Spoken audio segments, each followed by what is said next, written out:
Ako nga po pala si Erwin. Yang nagbi-video po ay si Renz.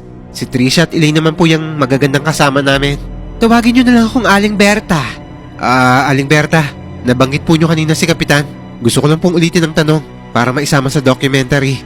Sige, bakit po nagsinungaling sa amin si Kapitan? At sinabing chismis lang ang kumalat na balita tungkol sa lugar na to. Natatakot kasi si Kapitan na hindi kami matanggap ng mga tao. Sa dami ng mga napatay niyang sanggol at buntis, hindi raw malabong gantihan kami ng mga tao. Sinasabi po ba niyo na aswang si Kapitan Rufo? At marami na siyang nabiktima? Oo, at hindi lang siya. Halos may lahing aswang ang mga nakatira rito. Story time.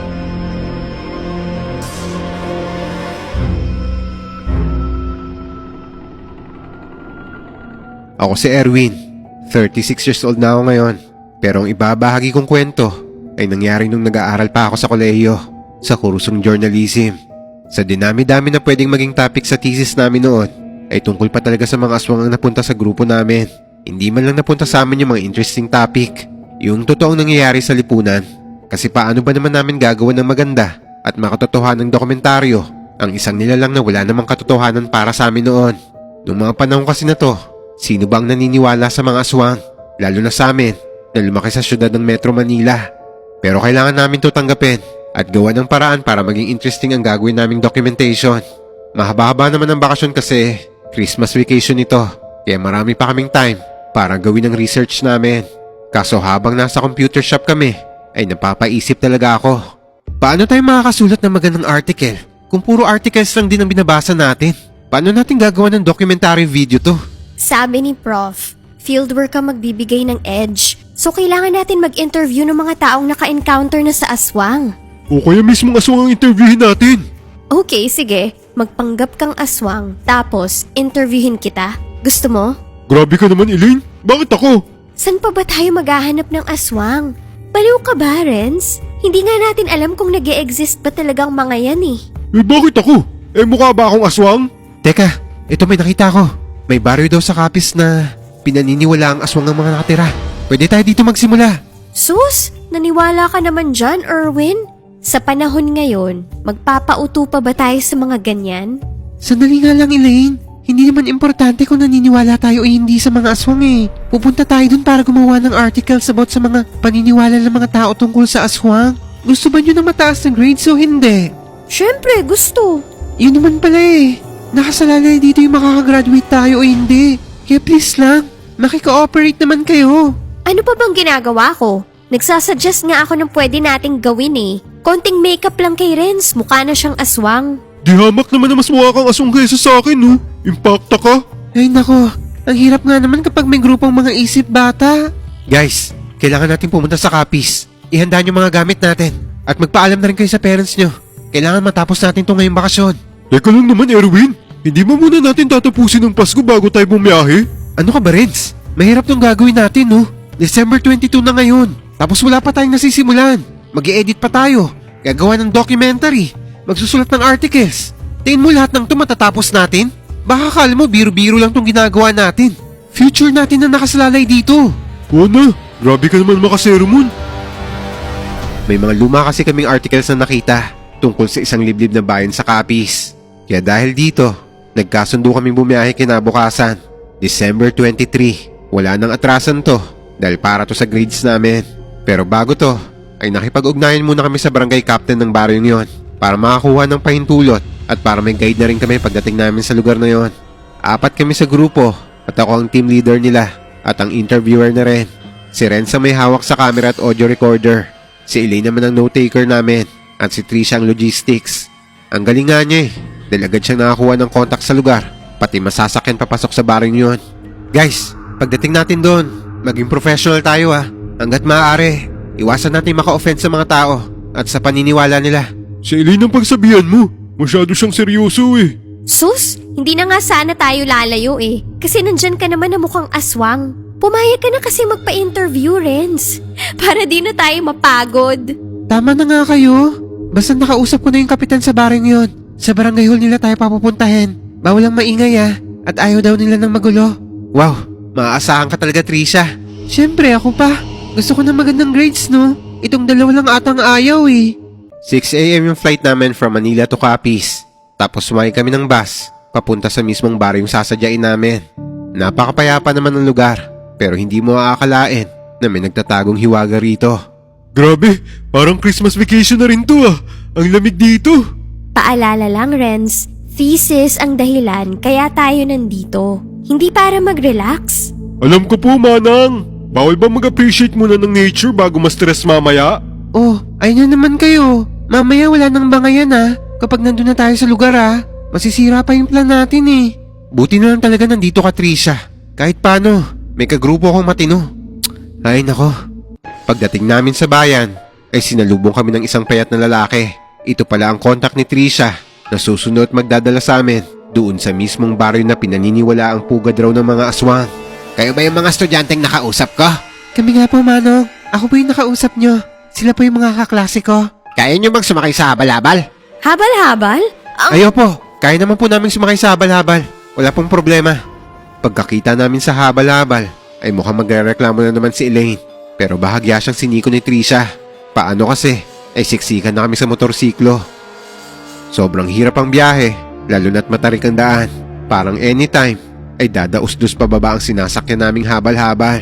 Pero sa awa ng Diyos, ay nakarating naman kami ng matiwasay sa baryong to. Pagbaba namin sa habal-habal, ay kinausap ulit kami ni Manong. Mag-ingat kayo rito ha. Huwag kayong magpapaabot ng dilim. Kapag na-interview nyo na si Kapitan, ay umalis na rin kayo kagad. Manong, totoo po ba mga usap-usapan tungkol sa mga aswang sa baryong to? Wala pa naman ako nakikita pero sabi ng lola ko, pugad nga raw ng aswang ang lugar na to. Hindi naman daw sila nananakit ng tao, pero hindi natin alam ang nasa isip nila. Kaya mas magandang manigurado kayo. Bago dumili, may umalis na kayo rito kagad. Salamat po sa payo, Manong. Ayan na pala si Kapitan eh. O paano? Iiwan ko na kayo rito. Susunduin ko na lang kayo mamayang hapon. Sige po, Manong. Salamat po. Natanaw namin si Kapitan na naglalakad palapit sa amin. May kasama siyang 3 tanod. Matanda na rin si Kapitan at purong puti na ang buhok nito. Magandang araw po, Kapitan. Kayo na ba yung mga estudyante? Opo, kami po yun. Halika kayo. Sumunod kayo sa akin. Medyo may kalayuan din ang nilakad namin papasok sa baryo nila. Walang ingay na maririnig, kundi mga huni ng ibon at mga insekto. Ramdam din namin ang malamig na hangin. Mabuti na lang dahil makapalang suot naming mga jacket. Puro puno ang nadadaanan namin ito hanggang sa marating namin ang mismong baryo nila. Dinala niya kami sa barangay hall. Sementado naman to, pero nababakbak na ang pintura dahil sa kalumaan. Ako si Kapitan Rufo at ito naman si Pilo, ang punong barangay tanod sa lugar na to. Etong kasama niyang lalaki ay anak niyang si Dindo. Nice meeting niyo po. Ako naman po si Erwin. Sila naman po si Renz, si Trisha at si Elaine. Sobrang thankful po kami na pumayag kayo magpa-interview sa amin. Hindi naman na kasi bago ang usapin na to rito. Basta tungkol sa aswang, lahat ay konektado sa baryo namin. Teka lang po, Kap. I-set up lang po namin ang mga gamit namin para sa interview. Kap, baka pwede din po namin ma-interview ang ibang mga residente dito? Para lang po mas marami kaming makalap na impormasyon para sa isusulat naming article. Okay lang po ba nakunan ng litrato ang lugar nyo? Magbibideo din po kami, Kap. Ayos lang po ba yun? Para po sa gagawin naming documentary. Walang problema. Basta kapag sinabi kong itigil na ang interview, ay tumigil na rin kayo. Maliwanag ba? Opo, Kap. Salamat po. Mamaya, pasasamahan ko kayo sa bahay ni Perla kung saan kayo ihahatid ng tanod. Sila na lang ang interviewin nyo rito. Wala nang iba, ha? Maliwanag ba? Opo, Kap. Salamat po. Habang inaayos ni Renz ang digital camera, ay nagtitake down notes naman si Elaine sa mga nagiging usapan namin. Si Trisha naman ay kinukunan ng picture ang lugar pati na ang mga ginagawa namin. Narito po tayo ngayon sa isang liblib na baryo ng Capiz. Sa lugar na to ay buhay na buhay pa rin ang paniniwala ng mga tao sa kababalagan at isa na rito ang tungkol sa mga aswang. Pero may katotohanan nga ba to o pawang katang isip lang? Kaya samahan nyo kami, alamin natin ang pinagmulan ng kwentong to at kasama natin ngayon si Kapitan Rufo. Kap, paano po ba nagsimula ang paniniwala ng mga tao na puga daw ng mga aswang ang baryong to? Matagal na ang paniniwalang yan. Simula pa nung bata pa ako. Ang sabi nun ng nanay ko, nagkaroon ng malawakang epidemya sa lugar na to. Bigla na lang nagkakasakit ang mga tao. Tapos ilang araw lang ay namamatay na ang mga to. Sa dami lang namatay, ay inisip ng mga taga-ibang baryo na aswang ang mga natirang buhay. Doon po ba nagsimula ang usap-usapan tungkol sa baryo nyo tungkol sa aswang? Dahil lang po sa epidemya? Oo, dahil hindi nila maipaliwanag noon ang ugat ng sakit at kamatayan ng mga tao. Iniisip nila na aswang ang pamatay sa mga to. Kaya naman yung mga hindi namatay sa epidemyang yon ay inisip nilang mga aswang. Tingin po ba nyo, totoong mga aswang sila? Kasi sila lang ang nakaligtas sa epidemya? Alam nyo, hindi lahat ng epidemya ay gawa ng aswang o maligno. Ang epidemyang nangyari noon dito ay may pagkakapareho sa sakit na malaria na usong-uso pa noong araw. Nakamamatay noon ng sakit na malaria dahil hindi pa naimbento ang gamot para rito. Kung ganun po, wala pong katotohanan ng paratang ng iba na pugad ng mga aswang ang baryo nyo? Kaya nga pumayag ako magpa-interview kasi gusto kong bigyan ng linaw ang lahat ng mga maling impormasyon na kumakalat tungkol sa lugar namin. Hindi pugad ng mga aswang ang baryo namin. Mga simpleng tao lang din kami rito. Kapitan Rufo, may tanong lang po ako. Naniniwala po ba kayo sa mga aswang? Oo naman, kinalakihan na namin ang kwentong aswang na yan. Kaya naniniwala ako pero hindi ko sinasabi na pugad kami ng mga aswang. May mga nagagawing aswang dito pero hindi sila dito namumugan. May na-encounter na po ba kayong mga aswang? Nung bata ako, may nakita na akong manananggal na nanunubok sa bahay ng buntis. Para lang siyang ibon kapag lumilipad pero kalahating tao kapag dumapo na. Marami na po bang nabiktima noon ng aswang na yan? Meron din, mga buntis. Ang paniniwala nga, nandyan pa rin ang mga aswang sa kagubatan. Kaya wag na kayong gagala o magtatagal pa rito. Kung hindi kayo makakauwi, bukas ang barangay hall sa inyo.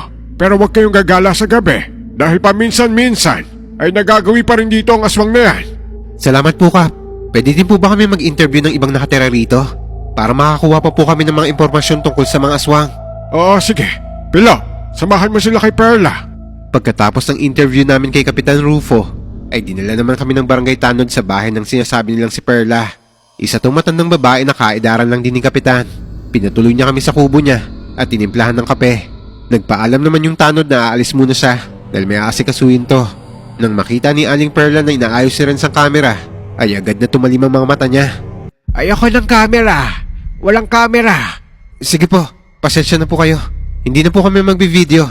Pero okay lang po ba na i-record namin ang usapan natin? Wala bang camera yan? Wala po, boses lang po niyo mare-record. Kung ganon, sige. Anong gusto niyo bang malaman? Tungkol po sa mga aswang na namumugad daw sa baryong to. May katotohanan po ba to? Wala. Hindi totoo yan. Nagkaroon lang ng epidemya noon. Kaya sinabing inaswang sila ng mga taga rito. Pero wala. Hindi pugad ng aswang ang baryong to. Pero naniniwala naman po ba kayo sa aswang? Oo naman. Hindi lang naman dito sa baryo namin ang may aswang. Kahit sa mga karatig baryo o kahit sa ang panig ng bansa natin ay may aswang. Iba't ibang uri sila. Paano pong iba't ibang uri? May aswang na lipad at aswang na ordinaryo lang. Yung mga kayang maging pusa, aso o baboy ramo. Aling Perla, nakakita na po ba kayo ng aswang? Oo, nung bata ako, may gumagalang manananggal dito.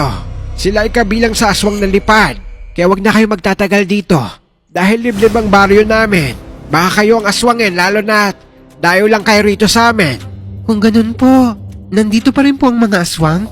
Wala na. Matagal nang hindi nagpakita sa amin yon. Siguro lumipat na ng ibang lugar. Wala na po bang ibang mga usap-usapan pa? Wala po bang napapatay ang mga aswang nito lang? Sa tagal na ng panahon, hindi ko na maalala. Saka, wala na rin namang balita ang mga taga rito na ganyan.